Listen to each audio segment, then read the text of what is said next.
Aujourd'hui, c'était le conseil d'installation, comme dans ou la plupart des communes de France. Donc c'est vraiment la séance où le conseil municipal s'installe, prend possession de ses fonctions, où le maire est élu, mais aussi une partie de l'exécutif, c'est-à-dire les adjoints.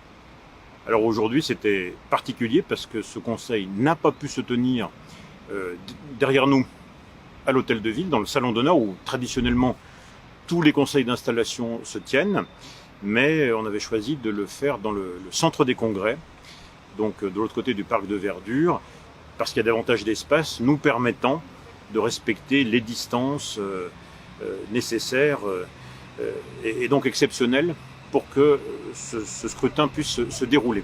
Mes collègues m'ont fait l'honneur de me réélire maire d'Aix-les-Bains, et puis également l'élection de l'exécutif, donc que nous avons fixé au nombre de 10 adjointes et adjoints, 5 de chaque.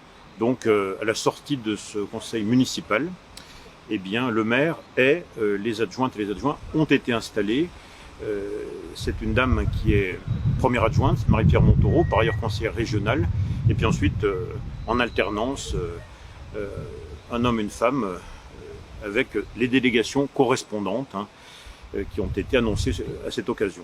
Par rapport à ce que nous avions pu annoncer lors de la campagne électorale, vous vous doutez qu'avec la crise, beaucoup de paramètres changent. Par exemple, les difficultés économiques dans la ville, qu'il nous faudra mesurer dans quelques semaines, et puis les recettes également municipales qui vont baisser, puisque j'ai fait le choix d'exonérer les entreprises, les commerces, des parts communales.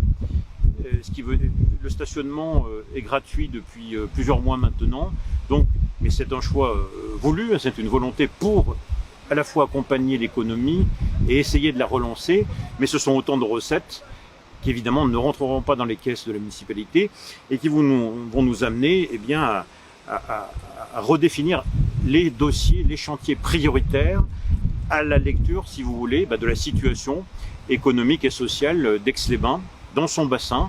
Donc ça veut dire repenser ce que nous avions prévu et redéfinir les priorités avec les budgets correspondants. Ce qu'on retient justement, c'est l'adaptabilité dont il va falloir faire preuve. C'est ça. On en a fait pendant la gestion de la crise pour organiser le confinement, puis le déconfinement. C'est d'ailleurs pas fini, on a encore des choses, avec la réouverture des restaurants, des bars. Concrètement, j'ai proposé par exemple le doublement des terrasses quand c'était possible et gratuitement pour aider les restaurants et les bars à repartir. De la même manière, il faudra s'adapter pour les associations, les clubs sportifs, les thermes, le casino, tous les acteurs de la ville. Et donc repenser, redéfinir, réorganiser nos priorités avec les budgets correspondants. Donc ça veut dire un travail à venir différent de ce qui était prévu et envisagé. Les priorités changent, mais aussi des constantes qui demeurent comme des leçons ou des révélations, des confirmations de la crise. Évidemment, on voit des gens passer là à vélo, se déplacer autrement, à pied, en marchant, en courant. On a vu beaucoup de joggeurs, on voit plein de vélos qui passent devant moi. Se déplacer dans Aix-les-Bains et autour d'Aix-les-Bains en vélo, par les transports en commun, on en avait parlé, mais on voit bien que c'est confirmé comme une priorité. La place de l'homme dans l'environnement, dans la nature. On a vu aussi l'importance de la famille pendant le confinement, donc aider les familles. Donc vous voyez, ce sont des mesures à la fois marquer du sceau de l'humanité, de la proximité. Il faut qu'une mairie et ses services, les élus, soient encore plus à l'écoute et proches de nos administrés, et que du coup les services publics de proximité en découlent et s'adaptent à la situation. L'économie, proximité et puis solidarité, continuer à bien organiser la chaîne des solidarités. On a été vraiment beaucoup sollicité pendant la crise, vous en doutez, avec les associations caritatives, avec le CCAS. Donc il faut continuer dans cette voie-là pour être aux côtés des Aixoises et des Aixois.